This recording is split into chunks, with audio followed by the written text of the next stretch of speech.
Isaías capítulo 7.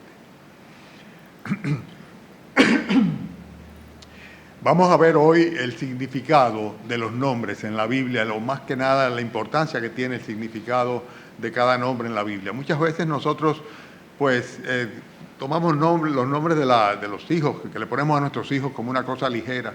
A veces se trata de tradiciones, mi papá, mi mamá se llamaba así, lo que tiene muchísimo sentido en algunas ocasiones, pero en otros casos inclusive es lo que está de moda, el nombre que está de moda es el que se pone. Por ahí andan por las redes sociales algunas cédulas de identificación de personas que se llaman, por ejemplo, por decir a alguien, Guayater, qué sé yo qué cosa, ¿verdad? O Billy the Kid no sé qué, o nombres rarísimos, ¿no? Que tú dices, pero ¿cómo es posible que alguien le ponga así a su hijo? Bueno, fue lo que se les ocurrió en el momento. El hecho es que el nombre tiene importancia, el nombre se queda con la persona. El nombre acompaña a la persona desde el nacimiento hasta el momento de su deceso, de la tumba, ¿no? Y tal vez posteriormente a su deceso, pues es inscrito en una lápida también. O sea que el nombre es importante y el Señor sabe que es así. En la Biblia el nombre tiene un significado particular que muchas veces lo que hace es describir lo que en el futuro vendría a ser esa criatura que está naciendo. Hay ocasiones en las cuales a mitad del camino el Señor le cambia el nombre a algunas personas. ¿Por qué? Porque su posición respecto a Él y su encomienda como siervo del Señor varía. Y entonces le dice a algunos, bueno, de ahora en adelante ya no te vas a llamar así. El caso de Abraham, por ejemplo, sino que te vas a llamar de tal otra manera por tales y tales motivos, porque hay un cambio en su vida. En el caso de Abraham dice, ya tú no vas a ser el padre de uno, ni mucho menos, sino el padre de muchos. Y consecuentemente no será Abraham tu nombre, sino Abraham, sino Abraham. Implica padre de multitud o de muchedumbre. Esto va relacionado con la promesa que le hizo el Señor a Abraham, que en su simiente serían benditas todas las naciones de la tierra. Tendría multitud y multitud de hijos en la fe a través de los siglos. Y nosotros somos, en ese sentido, dice la Escritura, que también somos hijos de Abraham por medio de la fe, porque tenemos la misma fe que tuvo Abraham. Pero vamos a Isaías capítulo 7 y vamos a enfatizar lo que dice el versículo 14, cuando dice, lo voy a leer desde el 13, dijo entonces Isaías, oíd ahora, casa de David, os es poco ser molestos a los hombres, sino que también lo seáis a mi Dios. Por tanto, el Señor mismo os dará señal. He aquí que la Virgen concebirá y dará a luz un hijo y llamará su nombre Emmanuel. Comerá mantequilla y miel hasta que sepa desechar lo malo y lo bueno, porque antes que el niño sepa desechar lo malo y escoger lo bueno, la tierra de los dos reyes que tú temes será abandonada, etcétera, etcétera. Viene a encajar exactamente una promesa de un redentor, ¿verdad?, en el tiempo en el cual estaba anunciando también juicio que vendría sobre la nación, y el profeta Isaías tendría esa encomienda. Vamos a orar y entonces comenzamos a desarrollar esta idea que tiene que ver con el significado de los nombres. Padre, damos las gracias, Señor, por estar reunidos en tu casa esta mañana.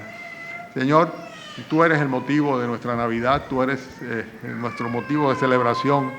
Estamos tan gozosos, Señor, no por las fiestas del mundo, sino, Señor, porque tú has nacido en nuestros corazones. Oh, Señor, gracias por haber venido a morar en nuestros corazones a través de tu Santo Espíritu. Gracias por redimirnos, por rescatarnos. Gracias, Señor, porque previamente a eso hiciste limpieza de nuestros corazones a fin de que fuera una morada apropiada para ti. Y aún, Señor, continúas haciéndolo. Gracias por Jesucristo y el perdón de los pecados, Padre amado.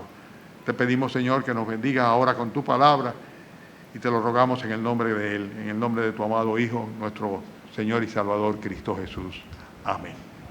Amén. Bien, pues entonces partiendo de este versículo que dice, por lo tanto, el Señor mismo dará señal, he aquí la Virgen concebirá y dará un hijo y llamarás su nombre Emmanuel, podemos nosotros partir de la importancia del nombre diciendo que el Señor siempre tuvo presente la naturaleza de la persona o el plan que tenía con él cuando le asignaba un nombre a alguien. Por ejemplo, en el caso de Adán, Adán significa tierra, ¿verdad? Y es interesante porque el Señor le dice en la Escritura que Él lo formó precisamente del polvo de la tierra. Y luego, inclusive, luego del pecado le dice, por cuanto polvo eres, dice, al polvo volverás. O sea, volverás a ser tierra luego que pecó. El Señor tenía el propósito fundamental de crear toda una generación o una vida a través de Adán de adoradores, pero no resultó así. El pecado fue introducido en el mundo, con el pecado vino la muerte lleva al hombre al polvo, y tú y yo vamos a terminar siendo polvo, a menos que el Señor antes de eso decida rescatarnos. Pero la realidad es que eso es lo que somos, polvo, pecadores, y por eso necesitamos ser redimidos por el Señor, para que nuestro fin no sea simplemente la sepultura y la muerte eterna, sino que por el contrario, pasemos de muerte a vida, como el Señor Jesucristo prometió para los que le aman y los que le creen. Abraham es otro caso, ya lo mencioné. Abraham se llamaba Abraham, fue Abraham, ¿verdad? Y ya les expliqué por qué, porque vendría a ser padre de muchos al ser escogido por el Señor. En el caso de Isaac, ¿saben lo que significa Isaac? Risa. ¿Y saben de dónde viene eso? De la actitud que tuvo la madre cuando Sara oyó que estaba diciendo que ella iba a concebir y tenía prácticamente una centuria de edad. Y ella como que se rió por dentro, ¿no? Y el Señor le dijo, no te rías, ¿verdad? Porque vas a concebir un hijo. Y se llama Isaac, ese hijo, risa. Tiene que ver con el gozo y la alegría, ¿verdad? Y la sorpresa también de que el Señor, a pesar de que ya Abraham estaba en una edad de una centuria, de 100 años, ¿verdad? Y Sara iba por la misma línea, pues, sin embargo, decidió traer un heredero a Abraham, que a su vez sería también, pues, patriarca, y nos llevaría la línea de Abraham hasta nosotros, la línea del Señor, de la promesa del Señor. En el caso de Daniel, Daniel significa Dios es mi juez. Precioso. Recuérdense la circunstancia en la que se encontraba Daniel, ¿verdad? Daniel permaneció firme, sin importarle el entorno, el mundo, la religión predominante, los peligros que corriera, las presiones que sentía, y sin embargo se mantuvo siempre firme en sus convicciones, porque sabía que Dios es quien tarde o temprano habría de juzgarle. Muchas veces perdemos de vista eso, pero es un nombre precioso, Daniel, Dios es mi juez. Isaías, estamos leyendo el libro de Isaías, significa Yahvé o Jehová es salvación, o es la salvación, el Salvador. Precioso nombre también, Isaías. Después, aquí tenemos dos ejemplos claritos en el mismo capítulo 7 de Isaías, que quiero que lo busquen para que ustedes vean la importancia del significado. Por ejemplo, en Isaías capítulo 7, versículo 3, fíjense la correlación entre el nombre y lo que habrá de suceder. Dice, entonces dijo Jehová a Isaías, sal ahora al encuentro de Acaz, tú y Sear-Jasub tu hijo, al extremo del acueducto del estanque de arriba, en el camino de la heredad del lavador, y dile, guarda y repósate, y no temas, ni se turbe tu corazón a causa de estos dos cabos de tizón que humean, etcétera, etcétera, etcétera. Pero, ¿saben lo que significa Sear-Jasub? En medio de un aviso de juicio que habría de suceder sobre la nación, sin embargo, el Señor le hace una promesa a través de su Hijo, poniéndole un remanente volverá. Esto es lo que significa Sear-Jasub. Y después hay otro hijo de él también, lo vemos más adelante en el capítulo 8, versículo 1, cuando dice Isaías que me dijo Jehová, toma una tabla grande y escribe con ella con caracteres legibles, tocante a Maher Salat Hasbat. Dice, y junté conmigo por testigos fieles al sacerdote Urías y a Zacarías, hijo de Jerebías. Bien, el hecho es que, le dice el Señor, versículo 3, me llegué a la profetisa, a la cual concibió, dio a luz un hijo, y me dijo Jehová, ponle por nombre Maher Salat Hasbat. Maher Salat Hasbat significa el despojo se apresura. En otras palabras, el juicio viene. El tiempo en el cual ustedes van a ser pues simplemente despojados de este lugar ya viene. Concomitantemente con la promesa a través de Sear-Jasub de que un remanente regresaría de nuevo, al mismo tiempo a través de este hijo, junto con la profetisa, que tendría con la profetisa, se llamaría Maher Salat Hasbat, y significa lo que viene, el ataque, el despojo, es algo que está presto, se apresura pronto. Pero evidentemente todo esto es solamente introductivo, una manera de introducir la importancia del nombre de nuestro Señor Jesucristo. ¿Qué es lo que vemos nosotros en la promesa que está en el versículo 14 del capítulo 7? Cuando dice, el Señor mismo os dará señal. He aquí que la Virgen concebirá y dará a luz un hijo y llamará su nombre Emmanuel. Emmanuel, evidentemente, él significa y lo dice el mismo versículo, dice Dios con nosotros. ¿Por qué? Porque Mateo hace referencia a este pasaje y citando exactamente igual el texto de Isaías, dice que significa Dios con nosotros. Si quieren vamos a buscarlo, Mateo capítulo 1, versículo 23. Yo creo que es importante que nosotros enfaticemos esto porque ese es el centro de la predicación del día de hoy. Mateo capítulo 1, el hermano Mario lo leyó hace un ratito, ¿verdad? Si no me equivoco, cuando dice en el versículo 23, sea que una virgen concebirá y dará a luz un hijo y llamará su nombre Manuel, tal cual está en Isaías, ¿verdad? Pero dice entonces que traducido es, o sea, él se preocupó porque tuviera la traducción y traducido es Dios con nosotros. El nombre de Jesús, ¿verdad? Es el mismo nombre de Josué, como dijo el hermano Mario hace un ratito en su lectura, en la explicación o introducción de su lectura. Y el nombre de Jesús o de Josué significa el Señor es el Salvador o el Señor es salvación. Son nombres muy significativos porque precisamente describen el carácter de la persona y la misión que Dios tiene para la persona. Cuando vayas a ponerle el nombre a tu hijo, piénsalo bien, o a tu hija, piénsalo bien, porque son descriptivos de quién es, qué propósito tienen y lo que habrán de ser a la luz de lo que la enseñanza de la palabra de Dios nos da. Bien, pero sea como sea, el Señor tiene la potestad de, a pesar del nombre, cambiar el nombre si es necesario y de esta manera, pues destinar a cada uno de los suyos para el propósito que Él tenga. Ahora, vamos a Isaías capítulo 9.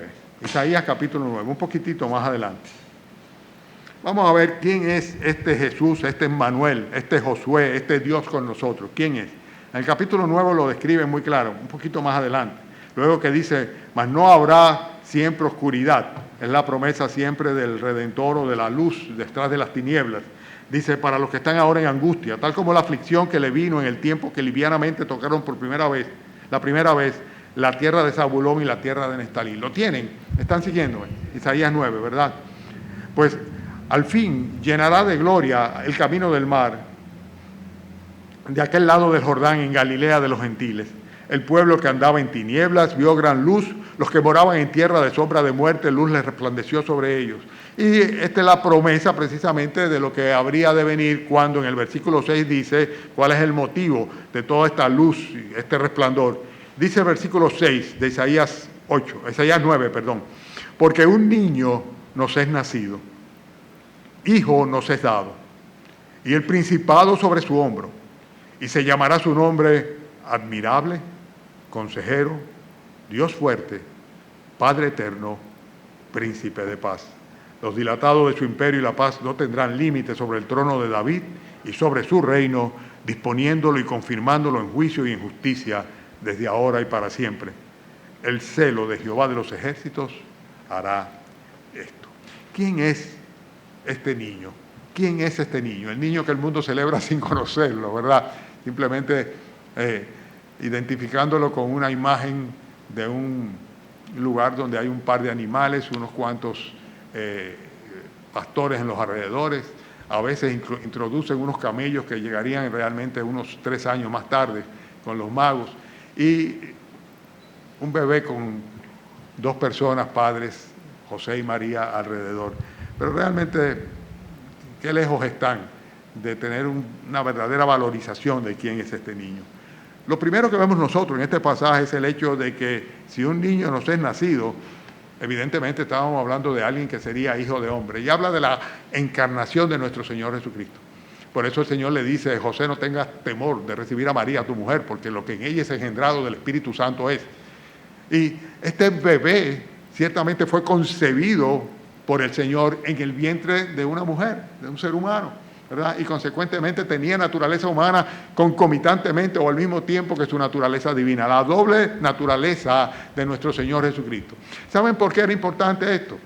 Por el hecho de que si iba a reemplazar o a sustituir o representar a los hombres frente al juicio de Dios, que necesariamente en su condición de juez justo tiene que condenar el pecado y al pecador, pues necesariamente tenía que tener la naturaleza humana. Por eso Él es un fiel representante de la humanidad cuando fue clavado en la cruz. Y el Señor derramó sobre Él toda la ira de Dios sobre el pecador. Él puede ser nuestro sustituto. ¿Por qué? Porque Él fue igual en todo a nosotros, salvo que no pecó. Salvo que nunca pecó. Nosotros merecíamos esa muerte. Él no. Pero Él nos sustituye, nos reemplaza y nos redime.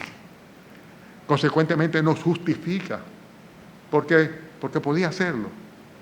Porque podía tomar nuestra posición, nuestro lugar. Pero no solamente eso, sino que este niño que nos es nacido dice también que tenía la naturaleza divina. Dice, hijo nos es dado. Hijo del hombre, pero hijo de Dios.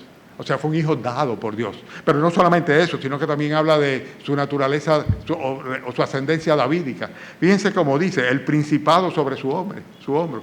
O sea, él vendría a ser un príncipe de las legiones de Israel. Vendría a ser aquel redentor que están esperando ellos todavía, pero que realmente ya vino. Lo único que vino como un cordero, manso, humilde, a pagar por el pecado del mundo, pero luego vendrá como príncipe, como rey, como Dios, como príncipe de los ejércitos de Jehová, para hacer justicia y juicio sobre la tierra. Entonces vemos nosotros en esta primera parte de la expresión de Isaías capítulo 9, versículo 6, cuando dice, un niño nos es nacido, primera característica, hijo nos es dado, segunda característica, luego dice, y el principado está sobre su hombro, estamos viendo la naturaleza humana, la naturaleza divina de el Señor, el Mesías, ¿verdad? Pero además de eso, la realidad de que era descendiente de David, era príncipe, era de la jerarquía del reino de Israel. Pero no se queda ahí. Vamos a ver lo que tiene que ver directamente con su nombre. Y está en el mismo versículo 6 cuando dice, y se llamará su nombre. ¿Qué dice? ¿Lo tienen conmigo? Dice, se llamará su nombre admirable. La palabra que se utiliza en el griego es pelé. Admirable. Y ¿saben una cosa? Yo no sé si tal vez tú tienes otro objeto o sujeto de adoración o de admiración. Pero sí te aseguro una cosa, ¿verdad? En la medida que conozcas más a tu Señor Jesucristo, a tu Salvador, lo vas a admirar más. Él tiene el nombre de admirable, no es admirado por todos. De hecho, por muchos inclusive es abominado, rechazado. Pero yo sí te puedo asegurar plenamente que en la medida que le conozca, tenemos que profundizar necesariamente, pueblo de Dios, en conocer las cualidades, las maravillas de nuestro Señor y Salvador. Por eso tenemos que profundizar en las Escrituras. Él es quien nos revela su naturaleza, su condición, su amor, su carácter. Y si tienes otro objeto de admiración, entonces tal vez tú no eres de los que vas a reconocerlo a Él con el nombre de admirable, porque realmente lo es a pesar de que tú no lo admires. Él es admirable, pero no solamente eso, luego dice, además de admirable, que dice consejero, y la palabra es Noé. Y esta palabra implica el hecho de que tiene la capacidad no solamente de dirigirnos y aconsejarnos a nosotros, sino que Él no necesita ser aconsejado por nadie. Y hace referencia a la omnisciencia de Dios, a la sabiduría de Dios, a la capacidad que tiene el Señor para guiar a cada uno de nosotros en el camino de la verdad. Casi siempre tendemos a buscar consejos. Es muy natural. Si me siento mal, pues acudo al médico a buscar un consejo. Si tengo un problema de personalidad, pues a un psiquiatra, ¿verdad? Si hay un problema vamos a llamarle, de electricidad, pues busco un electricista o pido consejo en un ingeniero eléctrico. Y no voy a seguir abundando sobre cosas que están muy claras. Todos nosotros necesitamos consejo en algún momento sobre algún tema en determinadas circunstancias. Pero, ¿dónde está la fuente de la sabiduría? ¿Quién puede dar mejor consejo que Dios? Y Él es el consejero por excelencia. Él no necesita que nadie le aconseje. No necesita oír de nadie lo que debe o no debe hacer o lo que es conveniente hacer, pero nosotros sí lo necesitamos.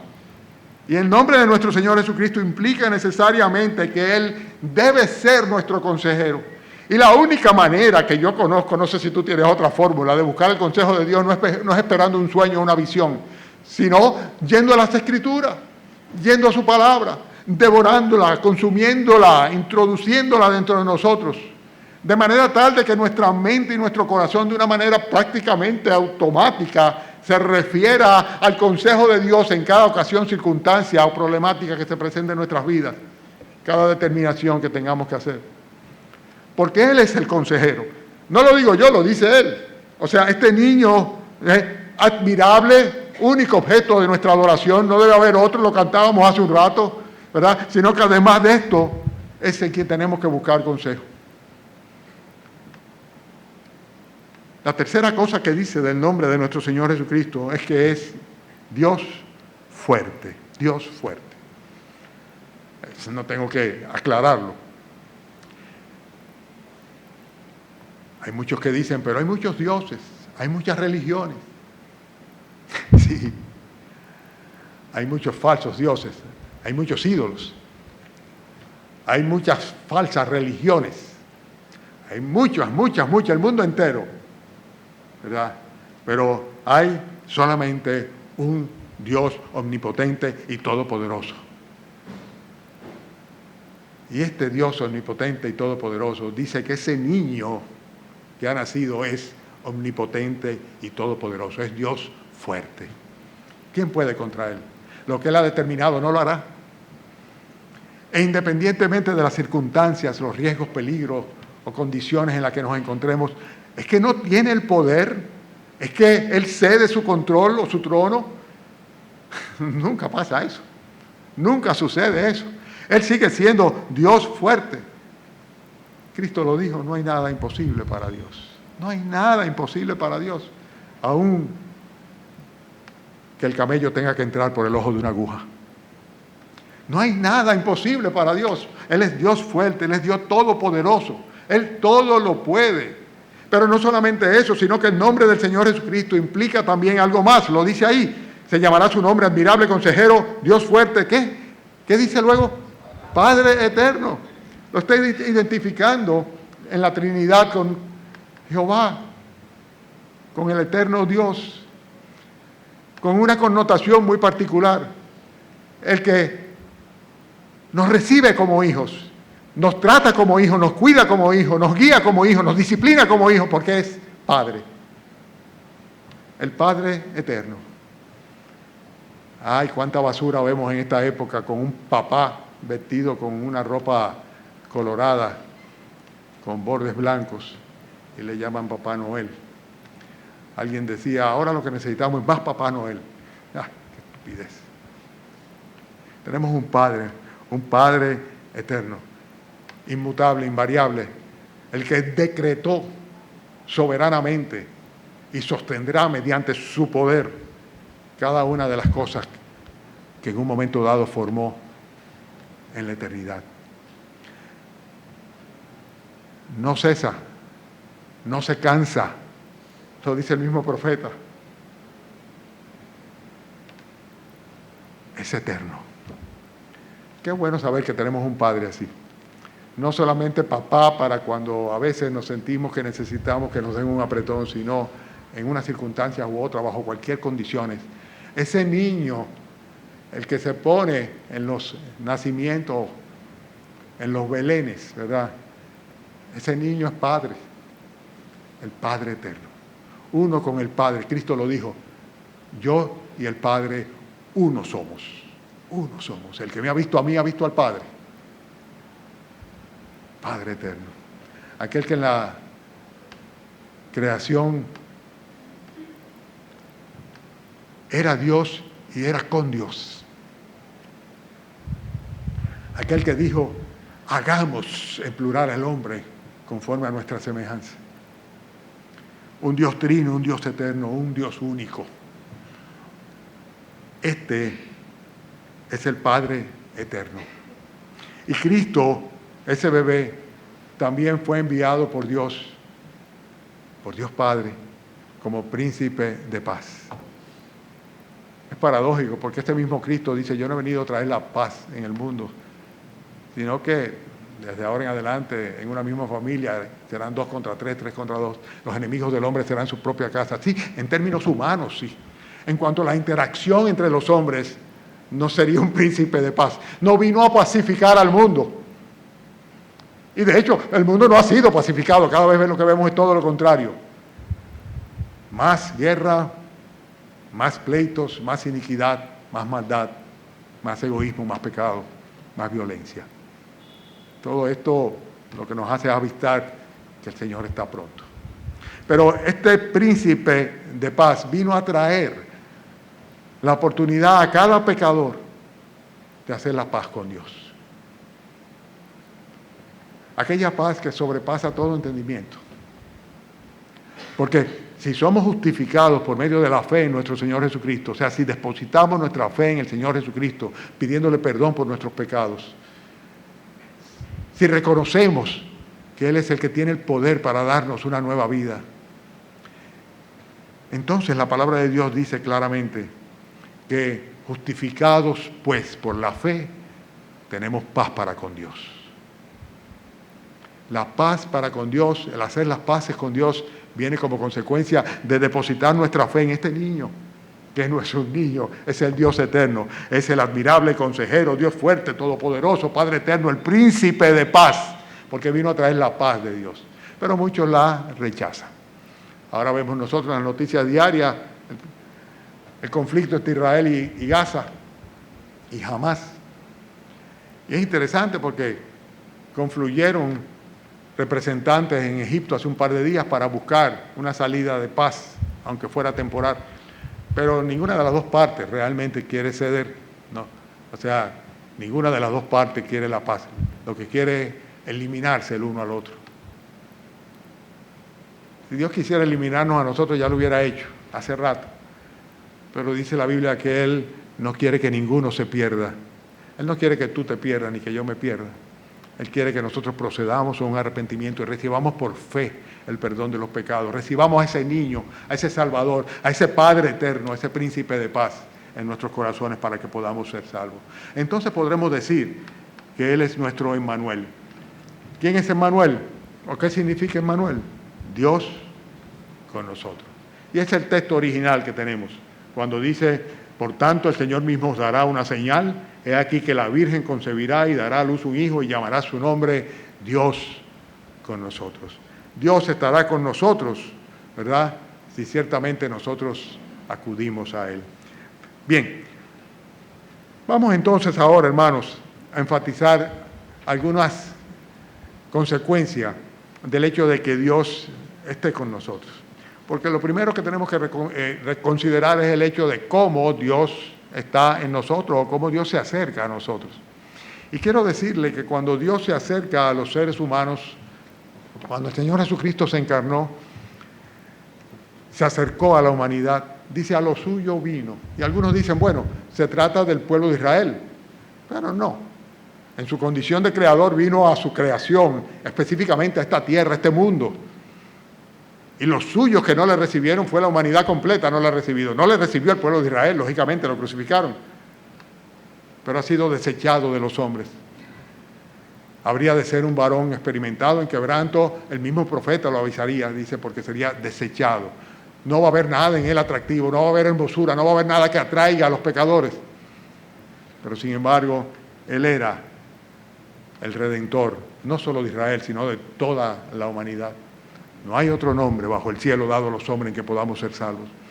Y cuando lo hace sin distinción de pueblo, sin distinción de raza, sin distinción de cultura, sin distinción de posición social. No importa cuál sea tu posición en el mundo, no importa cuál sea tu raza, el color de tu piel, no importa de qué nacionalidad tú eras, no importa en qué parte del mundo, de qué pueblo, no importa. Él vino precisamente para estar con nosotros. Emmanuel significa Dios con nosotros y Dios se acerca a nosotros sin hacer distinción. No hay absolutamente en el Señor ninguna acepción de personas. Tú y yo tenemos acceso por la misma vía hasta el trono de la gracia. Pero no solamente eso, sino que en la manera como se revela también. Algunos dirán, pero es que hay personas que ni saben que existe algo así o que ha existido alguna vez alguien que se llame Jesús. Es interesante cómo ese argumento lo desploma absolutamente el apóstol Pablo en Romanos capítulo 1 y 2. Dice, es que para acercarse a Dios, aún la naturaleza, las cosas invisibles de Él se manifiesta desde la creación del mundo. No hay excusa posible para que alguien no busque a Dios de corazón. Y si alguien busca a Dios de corazón, lo va a encontrar porque Él se revela de una manera personal, individual. No es colectivo, es personal. Es el Salvador y el pecador, no importa de dónde o quién sea. Lo hace de una manera íntima y lo hace de una manera bondadosa, con lazos de amor, en la mayoría de los casos. El hecho es que tenemos a Dios con nosotros, eso implica necesariamente que Dios ha permitido que nos acerquemos a Él. Ha permitido que nosotros lo podamos identificar porque Él se ha revelado a nosotros, porque lo hemos buscado de corazón y Él se manifiesta a las personas y se manifiesta como juez, da convicción de pecado, porque esa es precisamente la obra que hace el Espíritu Santo sobre el mundo, le da convicción de pecado, le da convicción de justicia, por eso Él es juez y se manifiesta como tal, y del juicio que habría de venir también sobre cada alma, sobre cada pecador, de manera que todo hombre en todo lugar busque a Dios, si de alguna manera palpando pueda hallarlo, porque ciertamente no está lejos de ninguno de nosotros. Consecuentemente, Dios le da al hombre conocimiento de que Él es soberano, de que Él es juez y que también Él es Dios, Salvador y Rey. Este Jesucristo se acercó a los hombres encarnado unos 700 años después del anuncio de Isaías. 700 años después. Y así se va a acercar a ti si estás dispuesto, dispuesta a recibirle como quien en verdad es el Señor y el Salvador. No el niño del pesebre, no. El Dios eterno, el Salvador de la raza humana pecadora. Voy a leer para que no tengan que buscarlo. Ustedes conocen el texto bien. Dice Filipenses capítulo 2, versículo 5. Haya pues en vosotros este sentir que hubo también en Cristo Jesús, el cual, siendo en forma de Dios, no estimó el ser igual a Dios como cosa a que aferrarse, sino que se despojó a sí mismo. Se despojó a sí mismo, tomando forma de siervo, hecho semejante a los hombres. Y estando en la condición de hombre, se humilló a sí mismo, haciéndose obediente hasta la muerte y muerte de cruz. Por lo cual, Dios también le exaltó hasta lo sumo y le dio un nombre que es sobre todo nombre, para que en el nombre de Jesús se doble toda rodilla de los que están en los cielos, en la tierra y debajo de la tierra, y toda lengua confiese que Jesucristo es el Señor, para gloria de Dios Padre. El nombre de Jesús. El nombre de Jesús. Un nombre sobre todo nombre. Ese es el que estamos celebrando en esta época. Este es el que estamos celebrando en esta día. Ahora, ya como forma de conclusión, si Dios de verdad está con nosotros, como dice el texto, ¿verdad? Eso es lo que significa precisamente Jesús, Emmanuel, Dios con nosotros. Tenemos que confiar en Él. Tenemos que confiar en Él. Tenemos que confiar en Él porque fue el Padre que lo mandó. Recuérdense, como dijo el Señor Jesucristo, no se turbe vuestro corazón, creéis en Dios, creéis también en mí. Entonces vino la promesa de las moradas que prepararía para los suyos en la casa del Padre. Creéis en Dios. Tú dices que eres un creyente en Dios, tienes que creer en mí necesariamente. Si Cristo es con nosotros, pues tenemos necesariamente que confiar en Él. Él es la verdad. Él lo dijo, yo soy el camino, la verdad y la vida. Solamente a Él podemos confiarle nuestra salvación.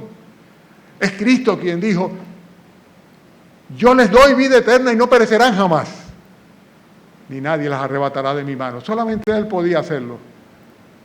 Consecuentemente, si Dios es con nosotros, si Emmanuel es una realidad de nuestra vida, tenemos que confiar en Él, porque realmente, si le recibimos en nuestros corazones, Dice la Biblia que a todos los que le recibieron, a los que creen en su nombre, le dio la potestad de ser hechos hijos de Dios. Somos recibidos como hijos del Señor. Así que, si Dios es con nosotros, debemos confiar plena, absoluta e incondicionalmente en Él. Lo hacemos. Lo hacemos. ¿Lo hemos hecho? ¿Lo hacemos todavía? ¿O simplemente tenemos una religión? Tenemos una religión. Si Dios es con nosotros, debemos obedecerle.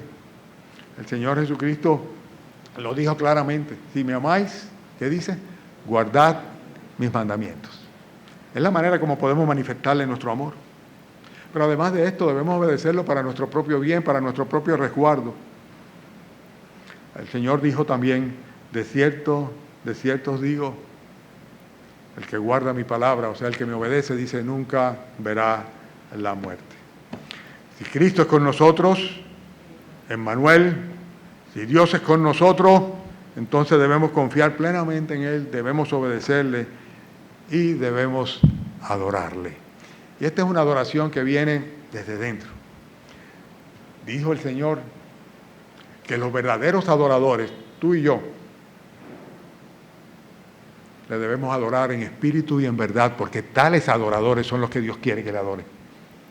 Dios no quiere que le adore la gente de la calle. No le importa, no le interesa eso. Él quiere un corazón de adorador. Dice, sus verdaderos adoradores le adoran en espíritu y en verdad. Y debemos adorarle porque Él es el Cordero de Dios que está sentado en el trono. El único que dice la Escritura en Apocalipsis que es digno de recibir gloria y honra. El único capaz de desatar los sellos. Estoy haciendo referencia a textos que ustedes han oído en las clases de la escuela dominical. Aquel que habrá de juzgar a la tierra. Pero aparte del hecho de que Él es digno de nuestra adoración, además de esto, es de sabios el adorar a nuestro Señor Jesucristo. Bueno, podríamos hacer una correlación. ¿Quiénes fueron los que vinieron del Oriente a adorar al Señor Jesucristo? Los magos. Realmente la Escritura dice no magos, sino sabios. Eran personas que estudiaban, ¿verdad? Y el Señor de alguna manera les reveló que había una estrella que señalaba que había nacido el Rey de Israel, el Redentor de la humanidad. Personas sabias. Y nosotros debemos adorar al Señor. Si aquellos sabios vinieron del Oriente para honrarle, trayendo sus ofrendas, ¿cuánto más nosotros debemos hacerlo? ¿Cuánto más nosotros debemos hacerlo, que tenemos tanta luz y hemos sido beneficiados de tanta gracia? Hermanos, si Dios es con nosotros, debemos adorar a nuestro Señor Jesucristo, además de esto porque está establecido así por el Padre. El Señor lo dijo, que en el nombre de Jesús debe doblarse toda rodilla y toda boca debe confesar a nuestro Señor Jesucristo. Y concluyo ya con el último puntito, cuando dice que si Dios es con nosotros, no solamente debemos confiar plenamente en Él, no solamente debemos obedecerle, no solamente debemos adorarle, porque si no lo hacemos nosotros, ¿quiénes lo van a hacer? ¿Las piedras? Tal vez sí, ¿verdad? Pero debemos también, si Dios es en nosotros, ¿debemos qué? Imitarle. Imitarle. La imagen de Cristo debe irse formando en nosotros. El reflejo de nuestra comunión con Dios, de la presencia de su Santo Espíritu en nuestros corazones, del haber sido hechos hijos de Dios por medio de los méritos de nuestro Señor Jesucristo, haber sido redimidos, perdonados y haber recibido una nueva naturaleza, porque si alguno está en Cristo es una nueva criatura, debe traer como consecuencia el hecho que nosotros le imitemos a Él. Él es nuestro referente, Él es nuestro ejemplo supremo. Por eso es que tenemos, vuelvo, insisto, una vez y otra vez, que conocerle más y más y más y más. Leo, Juan 13:15. Porque ejemplo os he dado para que como yo os he hecho, vosotros también hagáis. Y eso es en un contexto muy particular, cuando el Señor estaba sirviendo a sus discípulos. Pero la referencia es la misma. O sea, yo doy ejemplo a ustedes para que ustedes hagan lo que yo hago. Aplícalo, multiplícalo a cada una de las actitudes, acciones, pensamientos y obras de tu vida. Hace muchos años leí un libro pequeñito, creo que se llamaba Tras sus pasos. Y la idea era lo siguiente: ¿qué hizo el Señor para yo hacer exactamente lo que Él hizo siguiendo sus pisadas? ¿Qué haría el Señor en tal circunstancia? ¿Qué haría el Señor hoy, día de Nochebuena, de Navidad? ¿Verdad? Mañana Navidad, hoy Nochebuena. Un domingo en la mañana. Pues voy a hacer exactamente eso. ¿Cuál debe ser mi actitud en la celebración de esta noche? Debo hacer exactamente eso. Debo andar tras los pasos del Señor. El Señor Jesucristo dijo: no sabíais que en los negocios de mi Padre me es necesario estar. Nosotros tenemos que estar en los negocios de nuestro Señor también. Es necesario que estemos en los negocios de nuestro Señor. Y ahora, en términos, o con una expresión muy dominicana, cuanti más, si somos hijos de Él. Hermanos, si Dios es con nosotros, debemos imitarle porque Él es nuestro referente supremo, debemos imitarle simplemente porque esa es la manera como nosotros debemos de vivir. Haya pues en vosotros el mismo sentir que hubo en Cristo Jesús, el cual, siendo en forma de Dios, lo leímos hace un rato, dice, no tuvo el ser igual a Dios como cosa que aferrarse, sino que Él mismo se vació, se despojó para venir a tomar una forma de hombre, para ser semejante a nosotros. En otras palabras, tenemos que vivir de acuerdo al modelo de nuestro Señor Jesucristo. Y esto es lo que va a constituirse en la prueba de que nosotros permanecemos en Él. El que dice que permanece en Él debe andar, ¿cómo? Como Él anduvo, exactamente. Si Dios es con nosotros, esto no es un concepto, decir Dios es con nosotros, no es un concepto teológico abstracto absolutamente, sino que es algo que debe ser una realidad cotidiana, diaria en nuestras vidas, por cuanto Cristo mora en nuestros corazones. Dios es con nosotros. Oramos.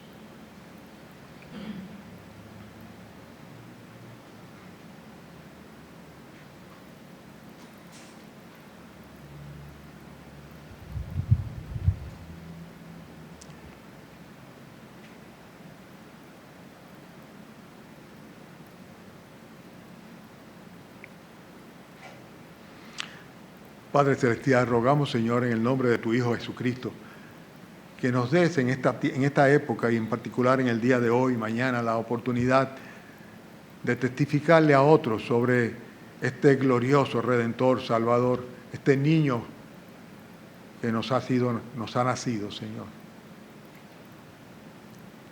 Gracias, Padre, por el don de Dios que significa tu Hijo, nuestro Señor Jesucristo. Ayúdanos, Señor, a glorificarte, adorándole de la manera apropiada, de manera especial en este tiempo. Ayúdanos a ser testigos fieles y a glorificarte, Señor. Danos la entereza y la fuerza